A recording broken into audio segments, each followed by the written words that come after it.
Assalamualaikum warahmatullahi wabarakatuh. Perkenalkan, nama saya Nia Fitria, NIM 2018-12-159 dari kelas D Teori Akuntansi. Pada kali ini saya akan menjelaskan tentang aspek kelembagaan dalam pengembangan akuntansi. Proses pembentukan standar akuntansi atau sering disebut dengan standard setting process merupakan proses yang cukup pelik karena melibatkan aspek politik, bisnis, dan sosial budaya. Proses penyusunan standar akuntansi di Indonesia pada prinsipnya hanya mengadopsi standar akuntansi Amerika dan standar internasional. Oleh karena itu, dengan mengetahui sejarah penyusunan standar di Amerika akan memudahkan memahami proses penyusunan standar akuntansi di Indonesia. Selanjutnya, penyusunan standar akuntansi di Amerika. Pengembangan standar akuntansi di Amerika dapat dibagi ke dalam 3 tahap, yaitu yang pertama tahap pembentukan tahun 1930 sampai 1946, kemudian periode setelah perang tahun 1946 sampai 1959, dan yang ketiga periode modern tahun 1959 sampai sekarang.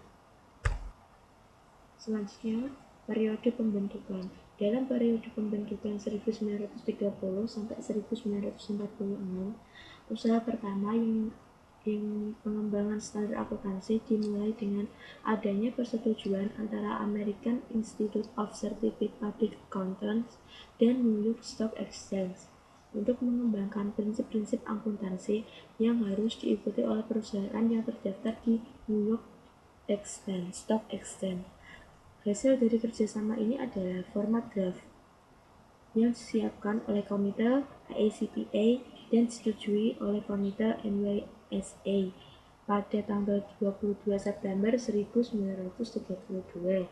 Dokumen ini merupakan usaha formal untuk mengembangkan General Accepted Accounting Principle dan dimasukkan ke dalam Accounting Research Bulletin nomor 43.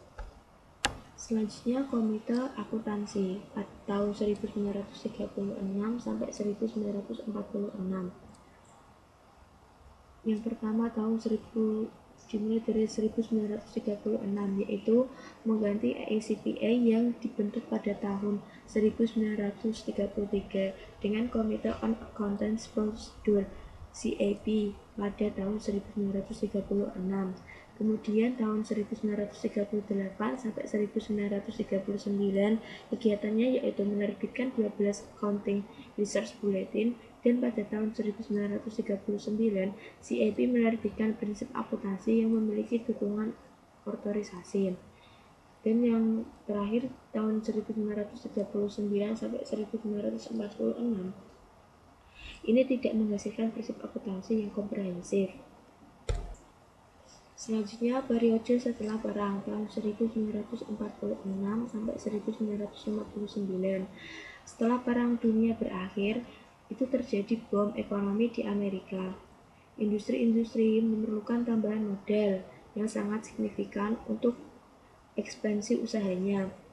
Pada masa setelah perang, CAP itu cukup sibuk sehingga IRB pada tahun 1946 itu menerbitkan 18 ERB sampai tahun 1953.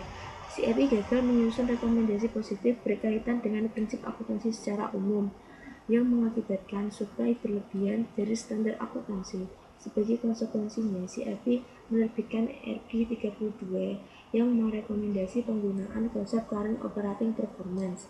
Dalam tahun 1950, SEC mengusulkan amandemen Regulation SX untuk menggunakan konsep all-inclusive. Usulan ini merupakan konfrontasi secara langsung terhadap IRB 32. Periode berakhirnya Komite on Accounting Procedure CAP itu periode dari tahun 1957 sampai 1959. Merupakan periode transisi pengembangan standar akuntansi di Amerika.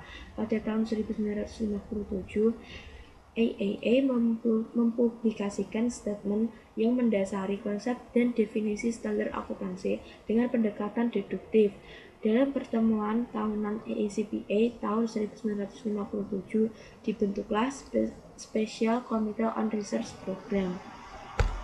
Selanjutnya periode modern tahun 1959 sampai 2002 dengan dibentuknya EPB dan Accounting Research Division pada tahun 1959, mulailah pengembangan standar akuntansi dilakukan melalui riset terlebih dahulu. Hasil studi riset yang tidak diterima oleh profesi khususnya kontroversi berkaitan dengan masalah investment tax credit.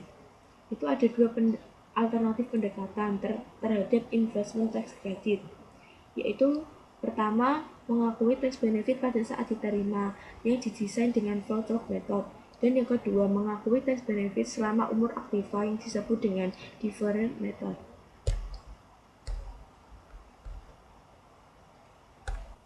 Kemudian periode setelah skandal akuntansi tahun 2002 sampai sekarang.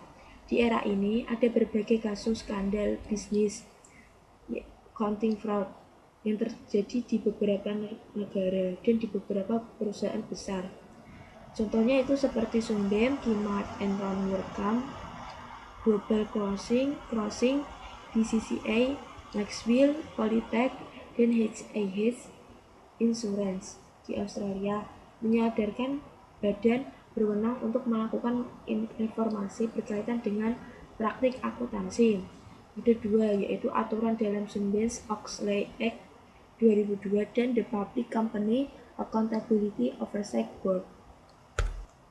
Selanjutnya, standar akuntansi global. Standar akuntansi yang disusun oleh masing-masing negara yang sangat berbeda karena berbagai alasan dan juga sistem hukum di negara yang berbeda pula.